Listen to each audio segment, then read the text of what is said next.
In the wide marshlands of Oklahoma, 12-year-old Ray finds a giant fossilized footprint after a thunderstorm floods the river. It is longer than his whole arm, pressed deep into stone. That night, he dreams of a creature as tall as a cliff, with a neck like a tower and feet that stir the earth. The name comes to him, Sauroposeidon. As strange tides rise and storms grow louder, Ray notices the land changing. Trees bend toward empty sky. Waters move without wind. Something old has returned. Not in body, but in presence. And it remembers the deep breath of the sea. The rain came without warning. It started as a whisper across the fields and quickly became a roar that swallowed the sky. Ray stood barefoot at the edge of the old riverbed, watching the water rise over dry stone that had not been touched in years. The Oklahoma sky flashed white. Thunder rolled over the distant trees like something waking from sleep. He did not run.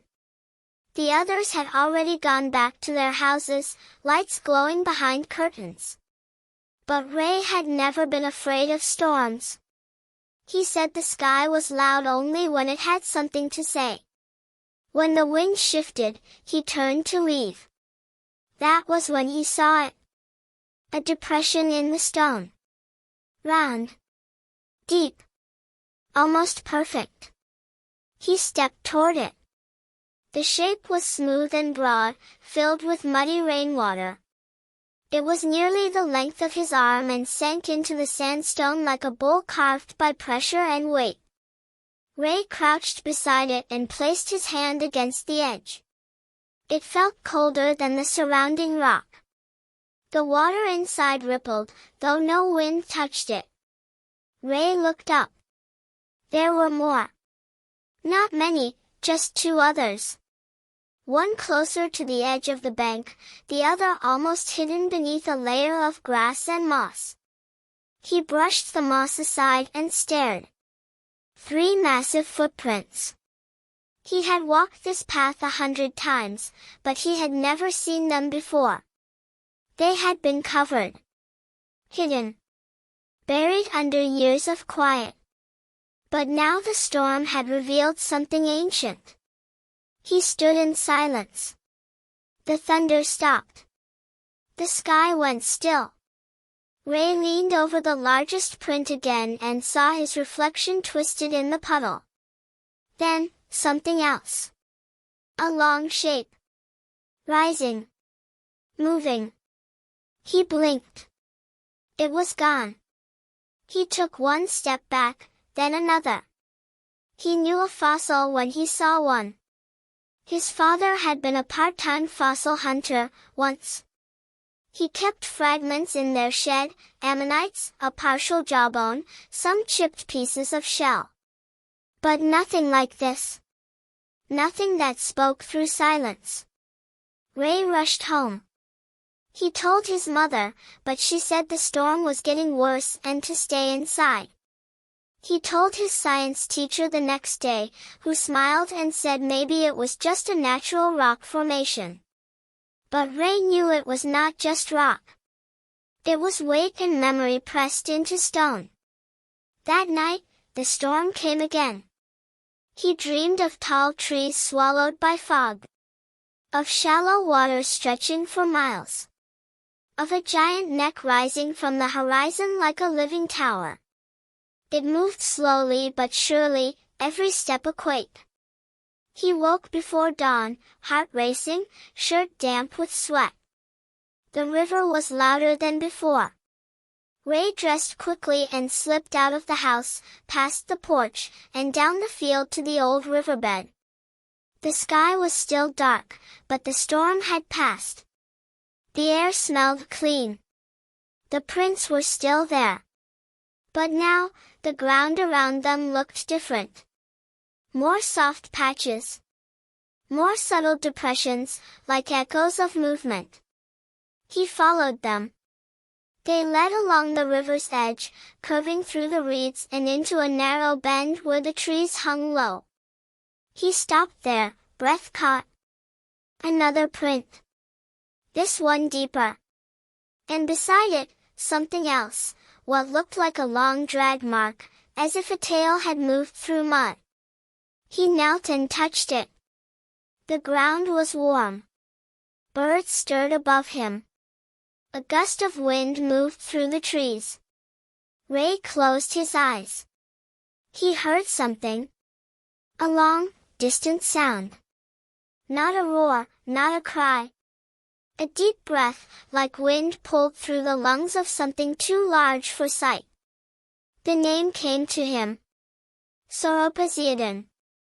He did not know where he had heard it. But it fit. Not just because of the size or shape. Because it felt like a name the land itself had remembered. Ray sat at the edge of the bend and waited. He did not know for what. But he knew something had returned. Not to be seen. To be known. Ray returned to the river every morning before sunrise. Each time the water had shifted. Sometimes it was higher, flooding parts of the field that had always stayed dry. Other days it had retreated, revealing more of the ancient ground beneath. Always, the footprints remained. He started mapping them. He took his sketchbook and drew each print with care, tracing their curve and depth. He measured the distance between them using a stick marked with thread. The strides were long, too long for any modern creature. Each step was several meters apart, yet evenly spaced like a rhythm or pattern remembered by the earth. He showed the pages to his science teacher again. This time she raised her eyebrows and asked if he had made them up. When he swore they were real, she promised to look but never did. At home, his mother said maybe the prints had always been there, and the storm only washed away the dirt. Ray didn't argue. He knew better. He stopped telling people. Instead, he started listening. The wind moved differently near the river. It blew in slow pulses, like breaths. The water made a sound that reminded him of footsteps, soft but deep. When he stood still enough, he could feel vibrations beneath his feet. On the fifth day, he saw the shape again. Not in the water. In the mist that rose from the field at dawn. It stretched across the horizon, a long neck reaching toward the sky, a massive body half hidden in light. He blinked and it vanished. But he knew what he had seen. It was not a ghost. It was a memory. That afternoon he returned with a small shovel and began digging near the deepest print. The soil came away easily. Underneath, he found something hard. He scraped gently, careful not to damage it. Slowly, a large piece of bone emerged.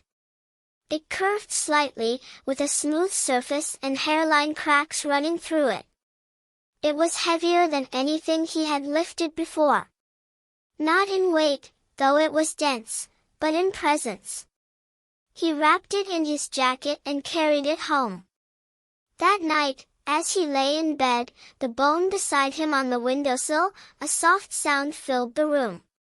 A low hum. He sat up. The bone pulsed with a faint warmth. Outside, the wind rose. He looked out the window and saw the trees bowing in one direction, not away from the wind, but toward the river. As if drawn. Ray placed the bone back on the windowsill and lay down again. His eyes stayed open until morning. The next few days passed slowly. He went to school, came home, visited the river, took notes, drew patterns. But the land kept shifting. The river changed shape again. Trees near the bend began to lean. Grass bent in circles around the prints. One evening he found fish stranded in a shallow pocket of water that had never touched that part of the land before. They flopped weakly on muddy earth, far from the river's flow. He gathered what he could and returned them to the current. Something was moving beneath the surface. Not a body. A presence. It did not break the ground, but it turned it. Bent it. Pulled it. Ray started having dreams again. This time he saw entire forests drowned in shallow seas. Giant trees rising from waterlogged soil. Sauroposeidon walking through the floodplain with its head brushing clouds. He was there, too, though he didn't know how. He walked among their legs like someone stepping between mountains. He woke with his heart full and his mind silent. He stopped needing words for what he felt. One morning, as he stood beside the largest print, the sun broke through the mist in a perfect column. The light fell into the footprint like a spotlight. And in that moment, he saw something in the center. A spiral. Not carved. Not drawn. Pressed into the stone. He knelt and touched it. It was not deep, but it was exact. Like a symbol. Or a key. Ray looked up. The mist parted just enough to show the outline again, towering, still, watching. Then it faded. But the spiral remained. That night, he returned to the river after dark. The moon was full. The prince glowed faintly under the pale light. He stood in the center of the 3 largest steps. He placed the fossil bone in the spiral. The earth went still. No wind. No sound. Then, slowly, the water began to rise. Not fast. Just enough to cover his shoes. Then his ankles. Then his knees. He did not move. He did not feel fear. Only weight. Not pressing down. Lifting. Like being remembered by something old. The river flowed backward for a few seconds. Then forward again. The bone sank into the spiral, disappearing without a ripple. Ray stepped back. Light moved across the surface of the water like lines drawn by invisible hands. They formed a shape. A tall figure. Long neck. 4 legs. A tail like a ship's mast. It stood across the river from him, made entirely of light and memory. Sauroposeidon. It turned its head slowly, looking directly at him. Ray held his breath. He understood then. The bones were not just fossil remains. They were messages. Echoes left behind by something too large to forget. Sauroposeidon had not returned to walk. It had returned to remind. He felt it in his chest. The weight of its step. The breath of its lungs. The slow, certain rhythm of its life. It stood there for a moment longer, then turned. It walked into the mist. The water calmed. The light faded. Ray was alone again. But not empty. Not forgotten. He picked up his sketchbook and drew the spiral one last time. He drew the shape of the Sauroposeidon made of light.